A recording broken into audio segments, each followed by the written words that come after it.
नगर परिषद मऊगंज का घमासान थमने के बजाय दिन ब दिन बढ़ता ही जा रहा है। जहां पर भाजपा पार्षदों के भ्रष्टाचार का विरोध गूंज थमने से पहले ताजा मामले में अब कांग्रेस के पार्षदों ने पत्रकार वार्ता आयोजित कर नगर परिषद अध्यक्ष बृजवासी पटेल पर भ्रष्टाचार के कई गंभीर आरोप लगाए हैं। इतना ही नहीं, कांग्रेस पार्टी के पार्षदों ने नगर परिषद मऊगंज में हुए भारी भरकम भ्रष्टाचार के तार क्षेत्रीय विधायक प्रदीप पटेल से जोड़ते हुए उनकी भूमिका पर सवाल खड़े किए हैं। उल्लेखनीय है कि नगर परिषद मऊगंज में हुए फर्जी हैंडपंप खनन मामले में महंगी दर पर ट्रैक्टर खरीदने सहित कई अन्य मामलों में नगर परिषद अध्यक्ष बृजवासी पटेल के खिलाफ भाजपा पार्षदों ने हाई कोर्ट में याचिका दायर की। इतना ही नहीं, नगर परिषद मऊगंज में हुए भ्रष्टाचार की गूंज लोकायुक्त तक पहुंच चुकी है। इन सभी से घबराकर जांच से बचने नगर परिषद अध्यक्ष बृजवासी पटेल ने कांग्रेस छोड़कर भाजपा की सदस्यता ग्रहण कर ली थी, लेकिन कांग्रेस पार्टी के समर्थन से अध्यक्ष बने बृजवासी पटेल को कांग्रेस पार्षद वार्ड क्रमांक 7 विश्वनाथ मिश्र, पार्षद वार्ड क्रमांक 5 शाहिर असलम खान अन्नू, पार्षद प्रतिनिधि वार्ड 10 विद्याचरण दुबे ने ही आड़े हाथों लेते हुए कई गंभीर आरोप लगाए हैं। हमारे पास जो अनुमानित बजट आया था व्यय का आय का, उसमें लगभग 54 करोड़ व्यय बताया गया इन 2 वर्षों में, 2022 से लेके और अभी हमारे पिछले विधानसभा के पहले जो व्यय आया था 54 करोड़ का व्यय बताया था और 53 करोड़ आय आई थी, ऐसा कुछ उन्होंने हम लोगों को दिया। अब ये 54 करोड़ का कार्य कहाँ हुआ होगा तो ये पूरी मऊगंज की जनता भी जानती है। विकास किसका हो रहा है? नगर में तो विकास नहीं दिखाई दे रहा है। ये स्पष्ट रूप से ये सभी को जग जाहिर है कि विकास किसका हो रहा है।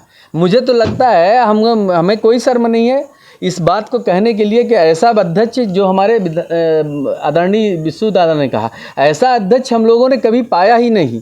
पक्ष में रहो या विपक्ष में रहो, सिर्फ पैसे की बात होती है, पैसे का कार्यकरण होता है और कहीं न कहीं ये सिर्फ पैसे के कारण ये छोड़ के गए और अपने भ्रष्टाचारों को छुपाने के लिए। और भ्रष्टाचार किया जाएगा तभी तो पैसा कमाएंगे। कितने के भ्रष्टाचार हुआ? लगभग नहीं तो 1 करोड़ से 2 करोड़ रुपए के बीच में भ्रष्टाचार हुआ है।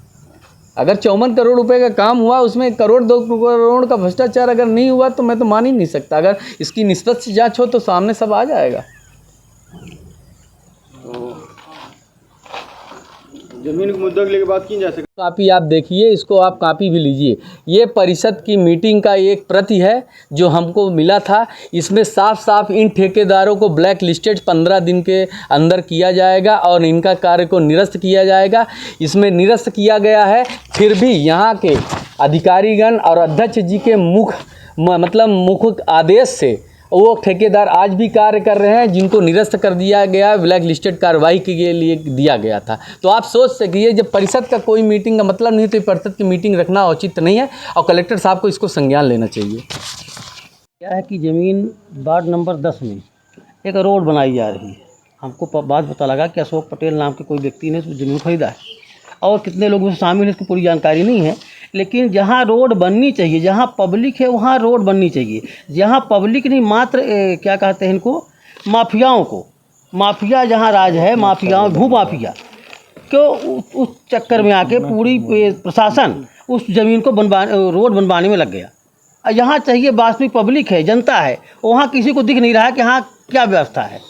वहाँ व्यवस्था नहीं दिख रही। आप रोड में जा रहे हैं, हम लोग रोड से निकल रहे हैं, अभी NI कंपनी ने बनाया है, देख रहे हैं कि आप कितना इसमें माटी डाला है, उसको नहीं दिख रहा है पटरी बननी चाहिए, इसमें मोरम डाला और वहाँ मोरम डस्ट उसका घर बितानी पटेल का गिरा दिया गया बिना सूचना के, बिना उसके कारण की, मात्र किस लिए कि भू माफियाओं ने वहाँ ज़मीनें 10-5 एकड़ जो खरीदा है उस रोड बनाने के लिए पूरा प्रशासन पीड़ित परिवार का सीधे विधायक ऊपर आरोप है कि विधायक और उसके नाती, हाँ, तो भाई संरक्षण में पूरा खेल खेला भाई तो बता तो रहे हैं कि उसमें सब शामिल है। तभी ना विधायक ने कहा होगा, तभी प्रशासन पूरा लगा उस रोड बनाने में। क्यों लगी? अब उसका जब बितानी पटेल घर गिरा दिया गया, भाई उसमें सब में शामिल है, पूरा प्रशासन तंत्र। अब प्रशासन कैसे शामिल होगा? जब विधायक शामिल हो तो प्रशासन जाएगा वहाँ। भाई हम लोग तो कह रहे हैं कि ये रोड बना दो तो बन जाए, रोड कल से बन जाए। आप जनता दिखाएं, चाहिए हम दिखे कीचड़ में निकल रही है, वहाँ एक टाली डस्ट की जरूरत लग रही है, तो नहीं डस्ट मिल रही है हम लोग को, और वहाँ गिर रही माटी, वहाँ गिर रहा मोरम। विधायक अभी लगभग 50 एकड़ जमीन मऊगंज में उनको खरीदी किए है, ऐसा आरोप पूर्व विधायक ने भी लगाया था। और इसको लेकर आप लोग कांग्रेस के पार्षद हैं, तो इसको लेकर आपकी क्या तैयारी है? क्या उनके मतलब जो जब खरीदी के वो है उसको कैसे जनता के बीच में क्यों नहीं ला रहे हैं? नहीं, जनता के बीच में बता रहे हैं लोग, हम लोग बता रहे हैं जनता के बीच में कि भाई इन्होंने क्या किया है कि यहाँ विकास नहीं किया है, यहाँ ज़मीन अब खरीदे हैं और उसको बेच रहे हैं। विकास किए हैं। अभी हमारे बगल में पिपरी में भी एक किसी ने बोर्ड लगा दिया है और वहाँ पर क्या है कि स्मशान घाट था हरिजन आदिवासियों का, आपको दिखाएंगे चल के फील्ड में, वहाँ हरिजन आदिवासियों का स्मशान घाट था। आधी ज़मीन में, आधी खाली थी, मिथिला तिवारी के लड़कों की थी, एक ज्ञानेंद्र की और लाल जी की। उन्होंने किसी व्यक्ति ने उसका एग्रीमेंट करा लिया, ठीक है। अब व्यक्ति है रीवा का और पटेल जी है, जो हो रहा है सब पटेल जी लोग कर रहे हैं समय, कि पटेल विधायक है, पटेल के इशारे पर पूरा कार्यक्रम चल रहा है, विधायक जी के इशारे पर टोटल जितने लोग हैं। मतलब आप कहना चाहते हैं कि यहाँ पर अब बताइए, हमारे गांव में स्मशान घाट की ज़मीन आपको चल के दिखा दें, वहाँ अभी भी गगरी सब पड़ा हुआ है। एक दिन वो आदिवासी जाने हैं तो उसको रूंधे भी हैं, एक दिन फिर रूंधे जब तो उसको पुल गिरा दिया गया JCB से, पुल रूंधा है उन्होंने। एक दिन वहाँ पर बड़ी वारदात की संभावना है। अब कलेक्टर के पास भी सुनिए, अब मेरे पास नहीं है, कलेक्टर को भी उन लोगों ने, आदिवासियों ने कलेक्टर साहब को आज के 15 दिन पहले जाके ज्ञापन दिया है कि मेरी ज़मीन हम लोग यहाँ आज से ही जा रहे हो, 100 साल से ऊपर जला रहे हो। कौन कब्जा किया है? अभी वाले उनका स्मशान घाट था, अब एक दिन रात के JCB गई उसको बराबर कर दी, ये लोग जाने नहीं। अब सवेरे गए तीनों रोधा, फिर पता लगी कि किसी ने उसमें कब्जा कर, किसी ने उसको एग्रीमेंट करा लिया ज़मीन का, और वहाँ बोर्ड लगा हुआ, काला का बोर्ड लगा। हाँ जी, कौन था उसके पीछे, ये सब करवाने के पीछे कौन? और उसके पीछे वर्तमान विधायक का हाथ होगा, तभी ना लोग कर रहे हैं काम। मतलब आपका कहने का मतलब है कि यहाँ पर सिर्फ एक जात विशेष का बस बता तो रहे कि हम लोग एक टाइल आपको दिखा दे, पूरी रास्ता में दिखा दे कि वहाँ एक टाइल सीमो साहब को नहीं दिखाया है कि कहाँ कहाँ डस्ट जो थे, आज तक इतना डस्ट नहीं गिरा है, इतनी मोरम माटी नहीं गिरा। हम लोग कह देंगे पैसा ही नहीं है नगर पंचायत में, हम लोग जब अर्जी देंगे तो लिख देंगे उसको, अकाउंटेंट में जाए वो बताए पैसा है कि नहीं है। अब इनका पैसा कहाँ से आ गया, इन रोडों का पैसा कहाँ से आ गया, इनको अकाउंटेंट का पैसा देगा और नगर पंचायत बना रही है, तो ऐसा क्या है ये? हम लोग कह रहे हैं कि ये रोड बन जाए, वो रोड बन जाए, रोड नहीं बन रही है। पिछले साल रोड बिहार में बनवाया था, वो बनी हुई रोड है, उसका पेमेंट आज तक नहीं हुआ। 1.5 साल हो गया रोड। बताइए के सदस्य थे उस टाइम पर जिस समय हैंडपंप खनन घोटाला मामला नगर परिषद का उजागर हुआ था, क्या सत्यता है इस पूरे मामले की? सबसे पहले तो आप सभी पत्रकार महोदयों का मैं धन्यवाद करता हूँ, आप यहाँ पधारे और जनहित मुद्दों पर हम लोगों से चर्चा करने का आश्वासन दिया और आए। आपका सवाल है कि PIC में थे और हैंडपंप खनन हुआ, बेशक हुआ। PIC बनती है, मंत्रालय बनता है, हर विभाग में बनते हैं, विधानसभा में बनते हैं, नगर निगम में बनते हैं और नगर परिषद में भी बना।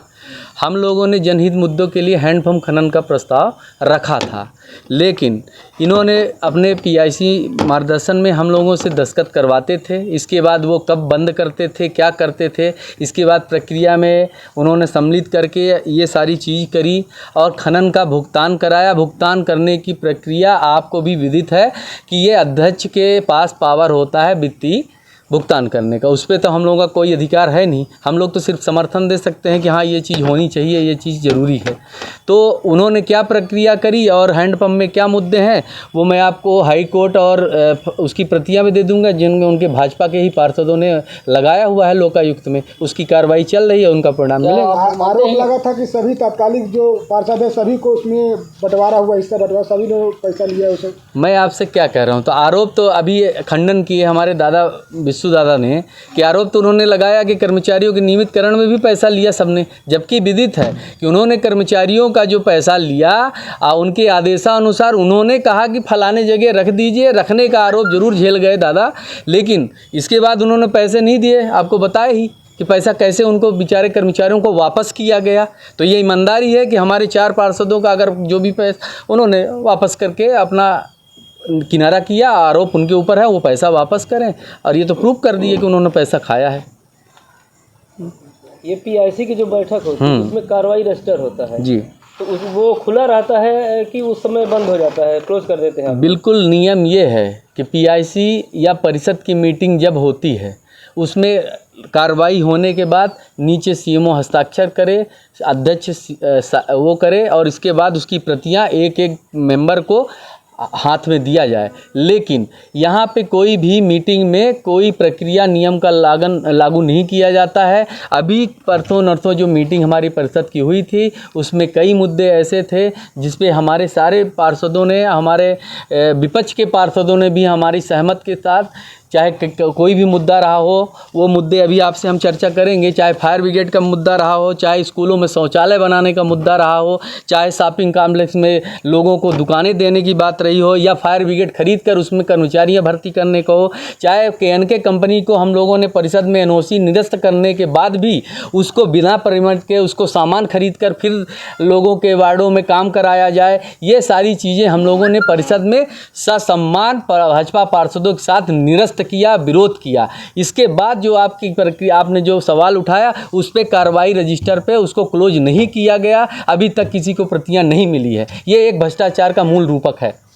ठेकेदारों के आपका नाम सामने, मेरा नाम आया, मेरा नाम, उसमें मेरा किसी भी प्रकार का रोल नहीं, उसमें जो भी था अध्यक्ष महोदय का था। फिर उन्होंने पैसा नहीं दिया कर्मचारी, गरीब कर्मचारियों को, तो फिर हम लोगों ने बन्ना जी को बताया, तो बन्ना जी ने पैसा दिया है, उन गरीबों का पैसा लौटवाया हम लोगों ने। घर से पैसा लेने का आरोप तो आपके ऊपर लगा था? हमारे ऊपर आरोप लगा, लेकिन ये अध्यक्ष महोदय के इशारे पर पूरा काम हुआ था। उन्होंने पूरा पैसे का मैनेजमेंट उन्होंने कराया था, उन्होंने नियमितीकरण के नाम पर पैसा कर्मचारियों से उन्होंने लिया था। और 12 कर्मचारियों से लिया था। कितना पर हेड? 50।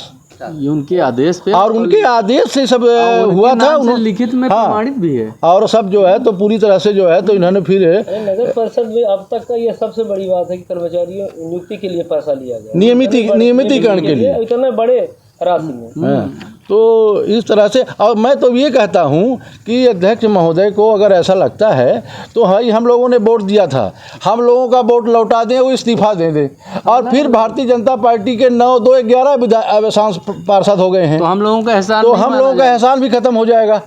और वो 9 पहले से ही थे, 2 ये हो गए हैं, तो 11 हो गए। अब वो चुनाव लड़ लें, जीत जाए, हम लोगों को कोई उनसे अपेक्षा नहीं रहेगी, कभी भी अपेक्षा नहीं रहेगी। लेकिन नगर के विकास के लिए हम लोग संघर्ष करते रहे हैं और संघर्ष करते रहेंगे। विकास में अगर कहीं दिक्कत आएगी तो हम लोग अपने और अपने नेता के साथ हम लोग संघर्ष करेंगे। हैंडपंप खनन के मामले में आप क्या कहना चाहेंगे? हैंडपंप खनन के मामले में वो मामला हमारे अन्नू भाई वहाँ पर मैं उपयंत्री को मैं नहीं मानता हूँ कि गलत है वो, क्योंकि वहाँ पर उसके संज्ञान में बात आनी चाहिए थी। पहले भी कुछ भ्रष्टाचार को लेकर ऊपर शिकायतें की, और भाई क्या है कि एक बात तो मामले में है, वो पैसे के लिए तो काम नहीं करता।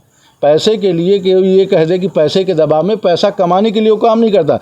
थोड़ा लेट ढीलापन हो सकता है, प्रक्रिया आड़े आती होगी इसलिए। हाँ, प्रक्रिया जो है तो प्रक्रिया में समय लगता है, और उस प्रक्रिया में सभी पार्षदों को गुजरना पड़ता है। मैं कहता हूँ माननीय अध्यक्ष महोदय ने ये काम, ये हम कहते हैं कि वार्ड नंबर हमारे जितने भी पार्षद हैं, वार्ड क्रमांक 1 से 15, ये अधिकार सबको मिलना चाहिए कि वो सब मिट्टीकरण करा लें और फिर इंजीनियर पेमेंट कर दे।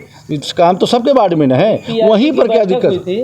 उसमें एक एजेंडा जारी किया गया था कर बढ़ाने के लिए, लेकिन जहाँ बैठकी है नहीं, दुकानें हैं नहीं, तो किस बात का? इस बात का हमने विरोध किया कि जब यहाँ पर कोई सुविधा नहीं है, यहाँ पर कोई, हम कहते हैं कर किस बात का आप लेंगे जब बैठने के लिए सुविधा नहीं है। अड्डा टैक्स का हम लोगों ने विरोध किया इसका कि वह कर नहीं लगा, किसी प्रकार का कर नहीं ना लगाया जाए। जब तक हम सुविधा नहीं देते जनता को, हम किसी प्रकार का टैक्स नहीं बढ़ाएंगे। ये डिवाइडर निर्माण को लेकर क्या था? भाई डिवाइडर का निर्माण अधूरा, डिवाइडर पड़ा है, यही तो बात है कि यहाँ नगर में कोई काम पूर्णतः नहीं है, पूरा अधूरा है। चाहे डिवाइडर हो, चाहे रोड हो, चाहे पेपर ब्लॉक हो। भाई हमारे नगर की टाउन प्लानिंग ही नहीं है कि हमको वास्तव में नगर में कैसे रोड बनानी है, कैसे पोल शिफ्टिंग करना है, कैसे नाली बनानी है, कैसे पाइप लाइन ले जाना है। जब हमारा कोई रोड मैप नहीं है तो बताइए ये समस्या आज नहीं। समय तो आप लोग उनकी PIC थे, और तो जहाँ PIC में तो हमने गलत काम का, एक बात सही है कि जब हम लोग साथ में थे, हम लोगों ने सही काम का सहयोग किया, और गलत काम का हम लोगों ने पूरी तरह से विरोध किया। हम लोगों ने कहीं भी गलत काम करने का प्रयास किया, और न ही हमारे ऊपर अभी तक किसी प्रकार का 1999 से लेकर मैं आज तक सदस्य हूँ, किसी प्रकार का दाग नहीं लगा। इनके साथ रहने का दाग जरूर लगा, इनके साथ रहने का दाग लगा है, और उसको हम लोग भोग रहे हैं, और यहाँ की जनता भोग रही है। अभी एक क्या है, किस विषय? सबसे पहले मैं आप सभी पत्रकार साथियों को धन्यवाद देना चाहता हूं, और आपके माध्यम से बताना चाहता हूं कि इस पत्रकार वार्ता का आयोजन इस बात के लिए किया गया है कि मैं वर्ष 1999 से नगर पालिका का छोटा सा सदस्य रहा हूं। और लगातार आज 2024 तक मैं किसी न किसी रूप से मैं नगर पालिका का सदस्य हूँ। लेकिन जो वर्तमान दशा है, जो वर्तमान नगर परिषद मऊगंज की स्थिति है, उससे तो ऐसा लगता है कि जो पिछले के कार्यकाल थे, पिछले अध्यक्ष थे, पिछली परिषद थी, वो कहीं ज़्यादा इससे अच्छी रही है। देखिए, आप चारों तरफ देखिए, नगर में चारों तरफ पानी का जमाव है, पानी की निकासी कहीं पर नहीं है, बिजली कहीं नहीं है, सफाई कहीं नहीं है, चारों तरफ पानी और माने मच्छर का पूरी तरह से प्रकोप है। ऐसी स्थिति में नगर पूरी तरह से एक जिला, नया जिला होने के बावजूद भी पूरी तरह से प्रदूषित हो गया है। कोई इसका माई बाप नहीं है, कोई देखने वाला नहीं है, कोई जिम्मेवार नहीं है। आप लोगों ने ही पहले अध्यक्ष का चुनाव करवाया, आपके समर्थन से अध्यक्ष बने और फिर ये विसंगत कैसे? देखिए, ऐसा है कि बात सही है कि हम लोगों ने अध्यक्ष बनाया था। हमारे कांग्रेस पार्टी के नेता पूर्व विधायक सम्मानित सुखेंद्र सिंह बन्ना जी के मार्गदर्शन में हम लोगों ने 4 कांग्रेस के हम लोग पार्षद थे। इसके बावजूद भी हम लोगों ने ईमानदारी के साथ श्री बृजवासी पटेल जी को नगर पंचायत की कुर्सी तक पहुंचाया। और इसके बाद वो जैसे ही सरकार भारतीय जनता पार्टी की बनी और उनको पता नहीं कैसे महसूस हुआ कि अब यहाँ रहना ठीक नहीं है, तो जो है तो उन्होंने पैंतड़ा बदल दिया और जो है तो भारतीय जनता पार्टी में शामिल हो गए। मतलब ये जो भ्रष्टाचार के बाद, हाँ, भ्रष्टाचार का मामला था। कई मामलों को लेकर के उनके ऊपर दबाव था। उन्होंने कहा और विकास के लिए पार्टी बदली। और विकास, भाई आप विकास देख लीजिए, मऊगंज का विकास तो छुपा नहीं है। आप देख लीजिए, कहीं भी अगर वो कोई प्रकार का विकास बता दें, किसी प्रकार का, भाई सबसे बड़ा विकास तो यही होता है कि आज बरसात का समय है तो कम से कम कहीं कीचड़ है तो 2-4 डस्ट पड़ जाए, जहाँ पानी की निकासी है वहाँ हो जाए। झूर जेसीबी चला करके इधर से उधर करके फर्जी बिल बना लेने से विकास नहीं कहला जा सकता। अभी एक मामला आया था उपयंत्री और अध्यक्ष के बीच में, ये किस तरह से आप लोग देखिए, इसको इस तरह से देखिए, उपयंत्री का मामला कहाँ पर आया? उनके वार्ड नंबर 1 के पार्षद हैं, वो श्री बृजवासी पटेल जी वार्ड नंबर 1 के पार्षद हैं और उन्होंने अपने बिना किसी प्रक्रिया के उन्होंने मिट्टीकरण का कार्य करा लिया। अब जब भुगतान का समय आया तो एक प्रक्रिया होती है किसी चीज़ की। मैं कहता हूं कि मेरा दूसरा कोई पार्षद वार्ड क्रमांक 1 से लेकर के उनके अलावा कोई 14 पार्षद अगर इस मिट्टीकरण करा लेते तो उसका पेमेंट होता क्या? वो दबाव बनाने के लिए, चूँकि उनके वार्ड का था, उन्होंने कहा था। अगर ऐसा है तो हमारे सभी पार्षदों को वो अधिकार मिलना चाहिए कि वो अपना मिट्टीकरण करा लें और पेमेंट करा लें। ठेकेदार कौन था उसका? ठेकेदार कोई पटेल ही हैं, कोई पटेल हैं। और इसके कारण से ये तो मैं देख रहा हूँ कि पहली बार कि हमारे नगर पालिका के मामले में विधायक को आना पड़ रहा है। हमारी खुद की सरकार है, नगर पालिका हमारी चुनी हुई सरकार है, हमारे 15 पार्षद हैं, विकास करने के लिए आतुर हैं। इसके बावजूद भी जो है तो विधायक जी को आना पड़ रहा है। मैंने कुल मिलाकर के नगर पालिका की जितनी बेइज्जती होनी थी। विधायक जी भुगतान करवाने गए थे कि मतलब? भाई वहाँ तो यही बात है, भुगतान कराने के लिए गए थे।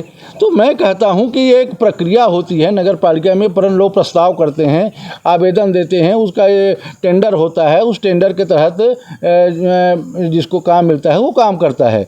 तो उन प्रक्रिया से हट कर ये लोग काम कराना चाहते हैं। 800 ट्रैक्टर सर्व सुविधा युक्त नेशनल हॉस्पिटल समान तिराहा रीवा में अब कैंसर का सफल उपचार और ऑपरेशन की सुविधा उपलब्ध है। हमारे यहाँ मिल रहा है आयुष्मान भारत निरामय योजना का लाभ। आयुष्मान जन आरोग्य योजना के तहत सभी प्रकार के मेडिक्लेम की सुविधा उपलब्ध है। हमारे यहाँ लेजर कैंसर, अस्थि रोग, एंडोस्कोपी, लेप्रोस्कोपी एवं प्रसूति रोग का अनुभवी चिकित्सकों के द्वारा उपचार किया जाता है। कैंसर के इलाज एवं ऑपरेशन अब रीवा के नेशनल अस्पताल में उपलब्ध है। नेशनल हॉस्पिटल के संचालक डॉक्टर अखिलेश पटेल के द्वारा उपलब्ध करवाई जा रही हैं सभी सुविधाएं।